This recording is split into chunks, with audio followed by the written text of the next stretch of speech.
Today I'll be answering a question I've gotten a lot over the years, and that's why we should prepare. Well, everybody, unless you're living under a rock, knows about what's happened in Texas over the past year, or past week, with the power outages and stuff like that. And power outages, no matter where you live, happen sometimes. Every few years you'll get a few days or a week without power, whether it's due to cold weather in the winter or summer storms taking out the power. And we've all seen with the pandemic food shortages and stuff like that.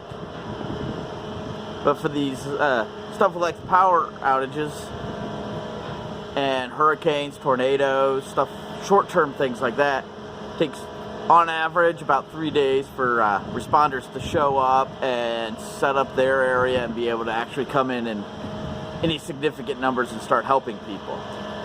So you should have at least be able to be prepared for 3 days. Another good thing that you should be prepared for that's a short-term disaster is like a loved one being in the hospital, being able to just grab a bag, go, be with them, and you don't have to worry about whether or not you have a change of clothes or a way to charge your phone so you can contact others for help.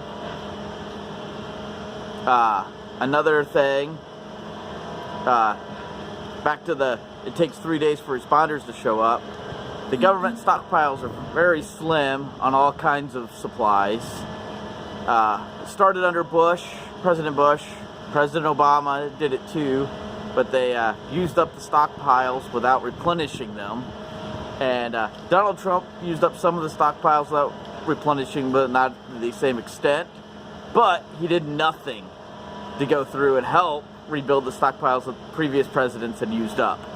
So he doesn't get off the hook at all either. And it doesn't, for the stockpiles, it doesn't just include our short-term stockpiles of like respirators, generators, and stuff like that have to, for short-term disasters. We've also used up a lot of our stockpiles for grain and other food supplies.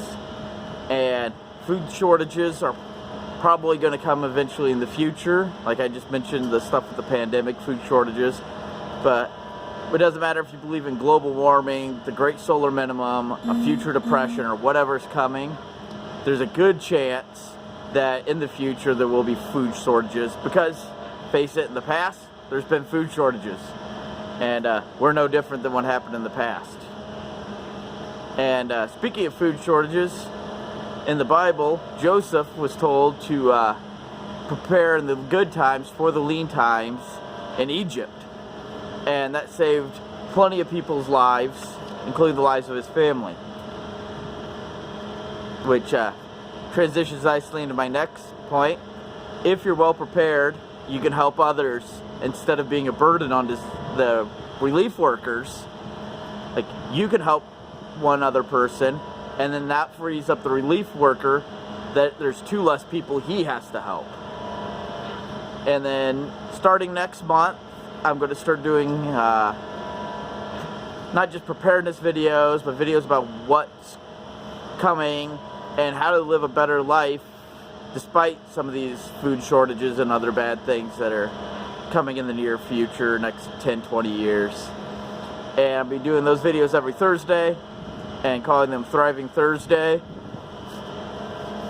And I'd like to thank you all for joining me today on the journey to use God's gifts to grow His kingdom, prepare for the future, and live a better life.